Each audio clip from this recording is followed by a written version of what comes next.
Sain UU, tasain UU, yang artinya halo Rebahaners, dimanapun kalian berada, bagaimana kabarnya? Kembali lagi bersama saya John Steele in the house. Salah satu film yang lagi-lagi sebenarnya sudah saya bahas sekitar 2 tahun yang lalu dengan pembawaan yang masih lelengkah halu alias masih meraba-raba dan tidak seberadrenalin sekarang. Berjudul Undisputed tahun 2002. Film ini juga menjadi pencetus ikon adrenalin di channel IQ7 ini, sehingga daripada terlalu banyak deg-degan di awal, langsung saja pasang handsfree, simetriskan pusus serbahan, kencangkan celana dalam, selamat menonton dan cekicrot.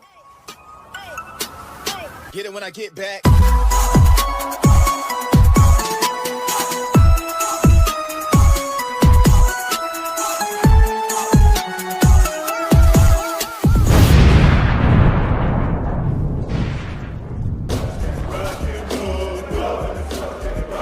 Berlatar di sebuah penjara bernama Sweetwater yang hanya diisi oleh penjahat kelas kakap seperti pembunuh, teroris, dan kejahatan-kejahatan berat lainnya. Cerita diawali dengan memperlihatkan seorang tahanan bernama Monroe Hutchins yang sudah 10 tahun berada di sini. Dia adalah salah satu petinju terbaik yang selama 10 tahun ini selalu menjadi juara pertama dan tak terkalahkan. Yang memang di penjara ini ada semacam laga tinju yang diadakan setiap 6 bulan sekali dengan izin dan legalitas dari sang kepala penjara atas dasar kegiatan positif untuk para tahanan.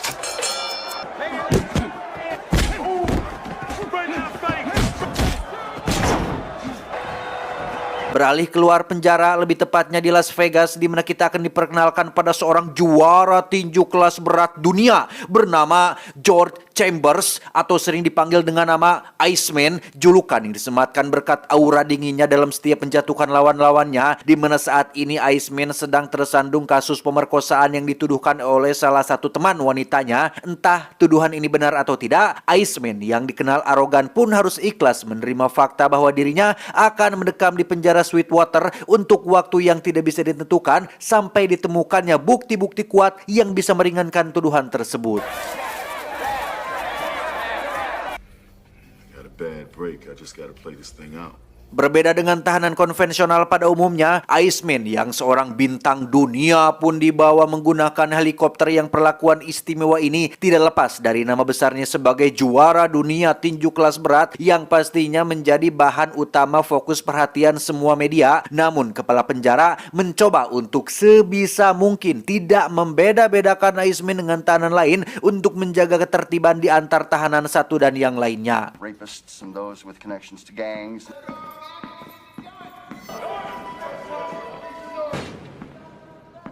Lagi, kita akan melihat sesuatu yang menarik dari si Iceman ini. Kita tahu bahwa tahanan baru alias junior biasanya akan takut, ketar-ketir, atau setidaknya gugup lah pertama kali masuk penjara. Iceman, nehi tidak seperti itu. Karena titelnya sebagai petinju nomor 1 dunia membuat Iceman tidak sedikit pun merasa takut. Justru malah teman satu kamar selnya yang lebih lama tinggal di sinilah yang dia buat gugup dengan keberadaan Iceman di tempat ini. I want no trouble, champ. Tak lama muncullah seorang tahanan aki-aki bernama Ripstein yang diketahui merupakan orang berpengaruh yang lumayan populer di kalangan dunia tinju. Bahkan Iceman sendiri pun dititipi salam oleh manajernya sendiri kepada Abah Ripstein ini. Beliau dengan begitu beraninya mengatakan jika Iceman tidak pantas menjadi petinju nomor 1 di dunia. Iceman diklaim tidak pernah melayangkan kombinasi pukulan, jarang menggerakkan kepala saat bertahan, hanya berfokus bagaimana caranya melayangkan pukulan telak untuk menjatuhkan lawan. Yang jika Iceman berpikir dirinya tidak bisa dikalahkan, maka dia sudah salah besar, karena di sini, di penjara ini, ada seorang petinju underrated yang jauh lebih baik dan jauh lebih hebat dan jauh lebih unggul dibandingkan dengan Iceman ini. Monroe.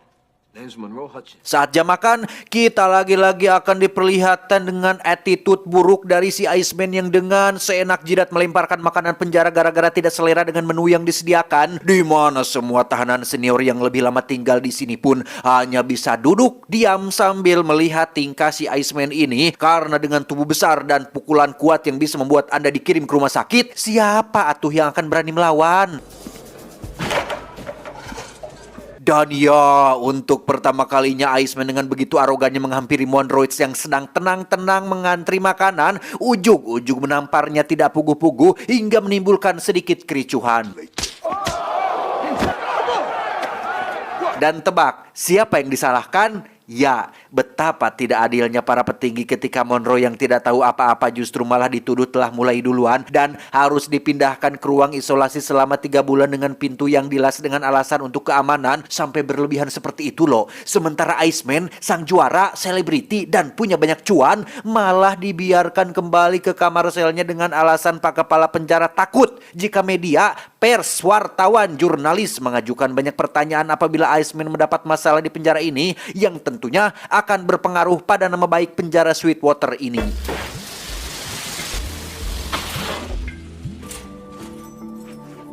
Saat jam istirahat di lapangan, Iceman terlihat sedang duduk bersama teman sekamarnya dan diberitahu tentang salah satu tahanan bernama Redback yang sering merasa jika dirinya adalah manajernya Monroe Hutchins di penjara ini. Sehingga Iceman yang masih gregetan terhadap Monroe pun iseng melempar Redback dengan batu kecil, lantas memintanya untuk melayangkan satu pukulan gratis agar terlihat keren di depan semua tahanan. Dan tiba-tiba... Ya, sampai sini Iceman benar-benar sudah keterlaluan dan iyalah tahu dia teh juara dunia, tapi nggak perlu sampai kayak gini juga atuh, pentatang petenteng kayak jagoan. Jangan mentang-mentang punya perep gede alias kepalan tangan yang besar, seenaknya gitu sama yang lemah teh. Bertolak belakang dengan sifat Iceman, Monroe justru adalah sosok petinju amatir yang memiliki karakter tenang dan sabar. Hal itu dibuktikan ketika dirinya mengembangkan hobi uniknya yaitu merangkai tusuk gigi untuk menjaga pikirnya tetap stabil dan tidak mudah amek-amekan dan mudah stres. Akibat dari sifat arogannya, Iceman mulai mendapat masalah ketika pengacaranya mengatakan jika aset dan tabungannya mulai menipis, satu persatu produk endorse mulai pergi, yang hal ini tentu saja akan sangat berpengaruh pada masa depannya yang jika Iceman mau menurunkan sedikit egonya dan mau meminta maaf kepada si pelapor, mungkin hukumannya akan dikurangi atau bahkan tuntutannya bisa dicabut. Tapi Iceman yang merasa jika dirinya tidak melakukan apa yang dituduhkan pun tetap kekeh, keras kepala tidak mau minta maaf atas fitnah yang dilayangkan oleh si pelapor. So it don't matter whether I did it or not. Tak hanya itu saja, akibat sifat arogannya yang tidak mau bergaul dengan siapapun, Iceman mulai menjadi target utama para tahanan kuat di penjara ini. Salah satunya adalah pria bertubuh tinggi besar dengan geng kulit putihnya yang ingin menguji kesombongan si Iceman ini. Tapi hanya dengan satu kali pukulan saja, pria itu langsung ngejengkang tak berdaya dan kapok melakukan hal seperti itu lagi. Tak sampai situ saja, Iceman bahkan didatangi oleh seorang primadona penjara alias tahanan paling cantik di penjara ini. Maksudnya tahanan yang merasa jika dirinya paling cantik dan seksi di penjara ini, di mana si cantik ini diutus oleh geng kulit hitam untuk bergabung dengan kelompoknya dan menjelaskan jika Iceman terus sendirian dan tak punya teman, maka lama-lama dirinya akan tersingkirkan. Tak terima diancam seperti itu, Iceman pun mendatangi bos dari geng kulit hitam dan... You wish to come and join with us? Ya, yang pertama kali Iceman lakukan adalah menamparnya kemudian menghajar seluruh anak buahnya sehingga mereka tidak akan lagi berani macam-macam mengganggu ketentraman Iceman di penjara ini. Alhasil, Bapak Kepala Penjara dan seluruh staf pun bingung harus biji mana lagi. Beliau-beliau ini merasa bersalah antara harus menghukumnya atau dibiarkan saja. Sehingga Iceman diperingatkan untuk jangan membuat kericuhan lagi karena jika tidak, maka mereka akan menghapus akun Instagramnya secara permanen. Barulah Iceman terdiam dan mau nurut. Anything I want because people love a guy who can fight. Beralih ke Monroe yang sudah berhasil menyelesaikan karya seni dari tusuk gigi, di mana kita akan diperlihatkan masa lalu Monroe sekaligus alasan dia di penjara seumur hidup yang ternyata Monroe memergoki istri sahnya sedang selingkuh dengan pria lain dan membunuh pria berdebah itu hanya dengan tangan kosong sehingga pengadilan menyatakan jika latihan keras yang dijalaninya membuat Monroe menjadi sosok yang berbahaya dan dianggap sebagai senjata hidup yang mematikan. Tapi terlepas dari tindakannya yang salah, kita semua pastinya sepakat untuk setuju dengan tindakan yang Monroe ambil karena harga diri seorang laki-laki ataupun suami harus bisa dijaga dengan baik entah bagaimanapun caranya.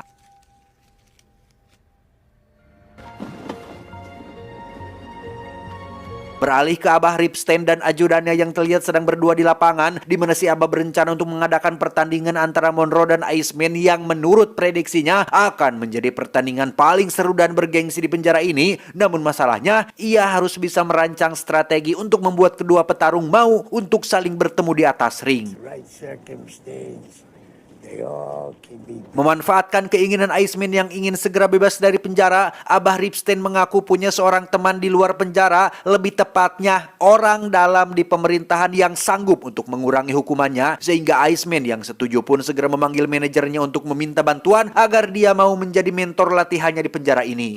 Mandy Ripstein says it, then it's the real deal.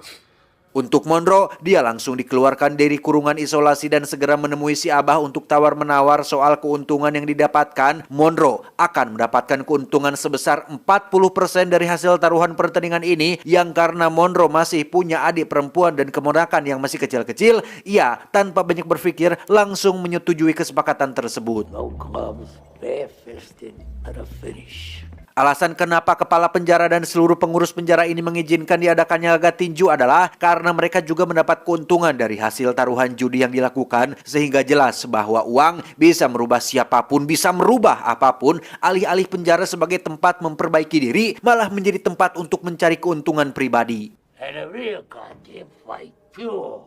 And never to be spoken of in my presence.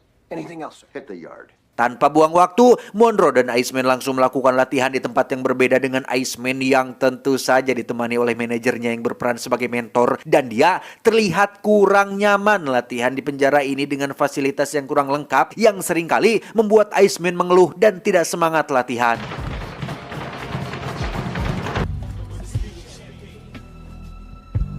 Berbeda dengan Monroe yang sudah terbiasa sederhana dan apa adanya, ia bahkan melakukan jogging tepat di cuaca dingin untuk menunjukkan siapa yang lebih bertekad kuat di antara mereka berdua. Yeah, baby, that's right, yeah. Be a lot more hitting. Di sela-sela latihan menuju laga tanding, mereka berdua tak sengaja berpapasan di kamar mandi, di mana semua tahanan yang melihat sempat deg-degan akan terjadinya sedikit pertarungan singkat untuk pemanasan. Namun Iceman yang dikenal arogan dan sulit mengendalikan diri ternyata kali ini mampu menahan emosinya, saking inginnya dia secepatnya bisa keluar atau bebas dari penjara. Namun kata-kata yang terlontar dari mulutnya tetap sangat-sangatlah pedas dan kasar, lebih menjurus ke menghina perbedaan status sosial di antara mereka berdua, miskin dan kaya maksudnya. Namun Monroe yang sejak awal selalu tenang pun sama sekali tidak membalas penghinaan itu, dan justru malah menyarankan Iceman untuk semangat, giat berlatih, dan jangan lupa minum air yang banyak agar tidak radang tenggorokan. 16 hari menjelang laga tanding terjadi kerusuhan saat ketua geng kulit putih memprovokasi semua tahanan untuk mengelulukan nama Monroe supaya Iceman kena mental, karena dengan sifat arogannya tentulah tidak ada satupun orang yang menyukai si Iceman ini. Alih-alih kena mental, Iceman justru malah berjoget sebelum kericuhan benar-benar terjadi.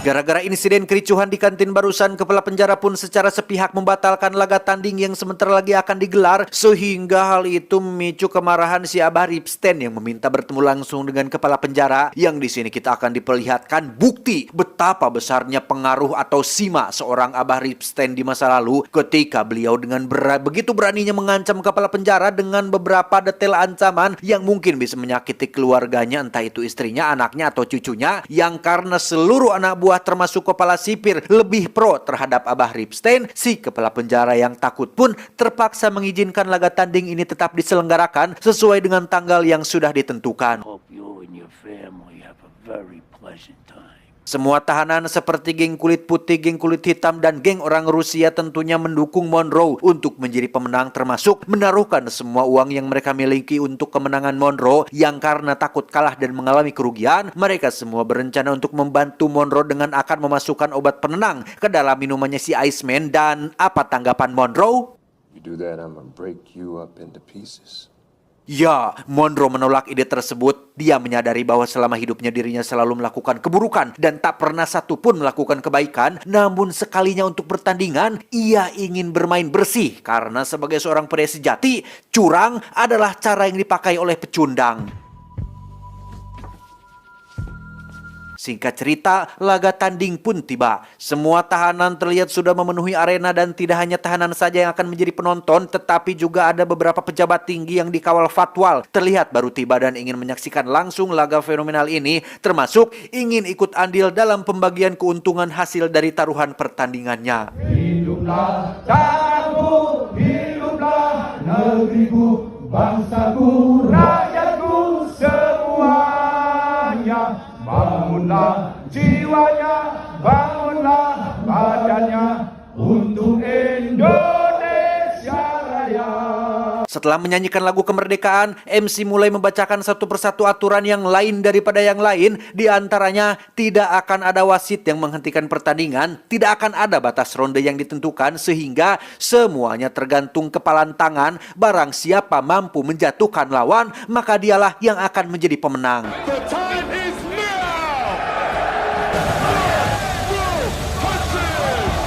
Dan inilah yang ditunggu-tunggu, yaitu detik-detik masuknya Iceman ke dalam arena dengan gaya yang masih saja jumawa alias belagu alias songong. Yang tak lama bel pun berbunyi, tanda pertandingan sudah dimulai.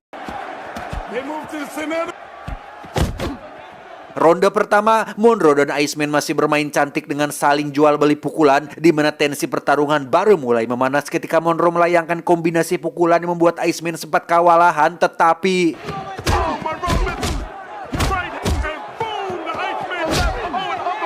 ya, tepat saat bel berbunyi tanda ronde pertama berakhir, Monroe dipukul jatuh oleh bogeman keras yang dilayangkan Iceman, di mana semua penonton langsung riuh meneriaki Iceman yang dianggap hanya sedang beruntung saja.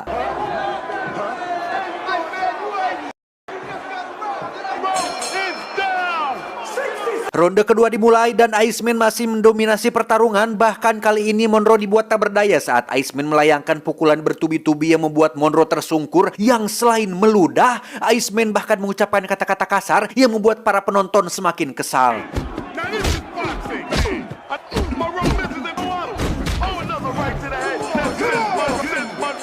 Bel pun berbunyi tanda ronde ketiga dimulai. Kali ini Monroe mulai bisa membaca permainan, di mana ia masih terpojok dengan pukulan telak yang dilayangkan oleh Iceman. Tapi pada satu titik, Monroe berhasil membalikkan keadaan ketika hook kirinya bersarang tepat di wajah Iceman yang langsung membuat dia terhuyung dan roboh untuk pertama kalinya dalam sepanjang karir tinjunya.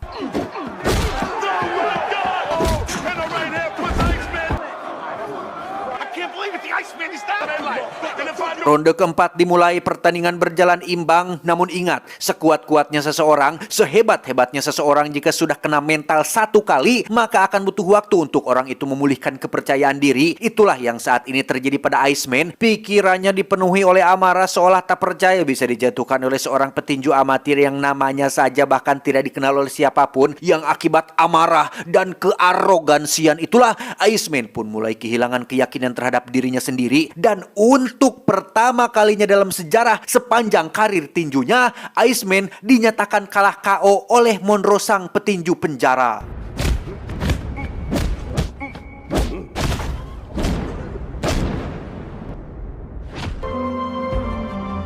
Beberapa waktu berlalu, diketahui Abah Ripstein meninggal dunia 3 minggu setelah laga tersebut. Namun ia tetap menepati janjinya dengan memberikan 40% uang hasil taruhan kepada Monroe dan Iceman yang mendapat pembebasan bersyarat dan dinyatakan tidak bersalah setelah si pelapor ternyata hanya sedang emosi dan baper saja. Jadi sebenarnya si Iceman ini tidak benar-benar memperkosa si korban. Bahkan saat ini Iceman sedang mengikuti laga tinju dengan seorang petinju terkenal dengan masih memegang sabuk juaranya sebagai petinju nomor 1 di dunia.